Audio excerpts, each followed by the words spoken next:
இங்கே பாருங்க, எனக்கு எலிசா பிள்ளைங்க மட்டும் எனக்கு தொல்லை கிடையாதுங்க.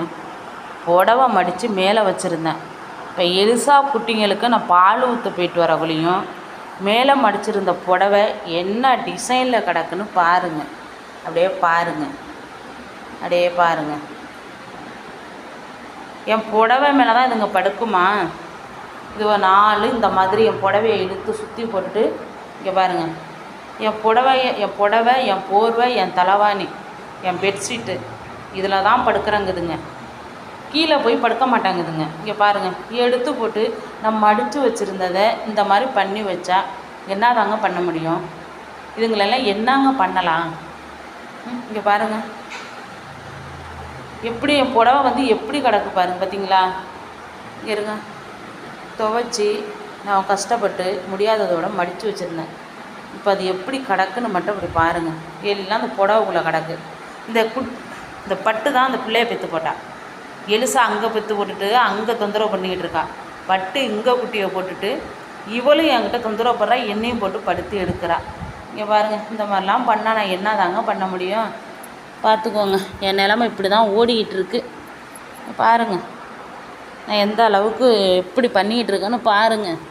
நாய் பூனை வளர்த்துக்கிட்டு சரி இப்படியே நாச்சு இருக்கட்டும், அப்புறமா தான் மடித்து வைக்கணும். இந்த மாதிரி பண்ணிக்கிட்டு இருக்காங்க. இந்த அழகு செல்லம் கருவாடு கட்டிக்கிட்டு உக்காந்துருக்கான். பாவங்க, என் பிள்ளை சாப்பிட மாட்டாங்குது. அதனால் அவங்களுக்கு 2 கருவாடு கொடுப்போம். அந்த பாருங்க, கருவாடு பார்த்தோன்னா எல்லாம் வந்துடும். அதுங்கெல்லாம் நல்லா சாப்பிடுதுங்க. இப்போ இதுங்களும் கேட்குதுங்க, இந்த அடிப்பட்டு கொடு தங்க பிள்ளை, இந்தாங்க சாப்பிடுங்க. இருங்க போடுறேன், இந்த சாப்பிடுங்க. நாங்கள் கருவாடு யாருமே சாப்பிட மாட்டாங்க, இவங்களுக்காக வாங்கி வச்சுக்கிட்டு போடுறது தான். இங்கே வாடி, இந்தாடி சாப்பிடு. பட்டு ஒன்றே எடுத்துக்கலையா? உன் பிள்ளைங்க உன்னைய சாப்பிடவே விட மாட்டாங்க. போ, பிள்ளைய பெற்றா இதுதான். தாய் சாப்பிட்றாலோ இல்லையோ, பிள்ளைங்களுக்கு கொடுத்துட்டு தாய்க்காரவங்க பட்னியாக தான் கிடக்கணும், வேறு வழி இல்லை. எல்லா தாய்க்கும் உள்ளது தான். அது பூனையாக இருந்தாலும் சரி, நாயாக இருந்தாலும் சரி, மனுஷராக இருந்தாலும் சரி, பிள்ளைய பெற்றுட்டோம்னா அந்த பிள்ளைங்களுக்கு கொடுத்துட்டு பெற்ற தாய் என்றைக்குமே பட்னி தான்.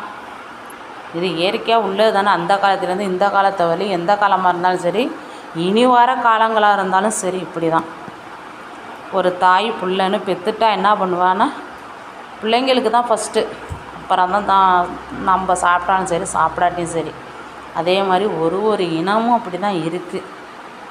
இங்கே பாருங்கள், கருவாடு அந்த பிள்ளை இந்த பிள்ளை திங்க விட்டுட்டு பட்டு பார்த்துக்கிட்டு உட்காந்துருக்கு பாருங்கள். தெரியுதாங்க பாருங்கள், பார்த்துக்கிட்டு உட்காந்து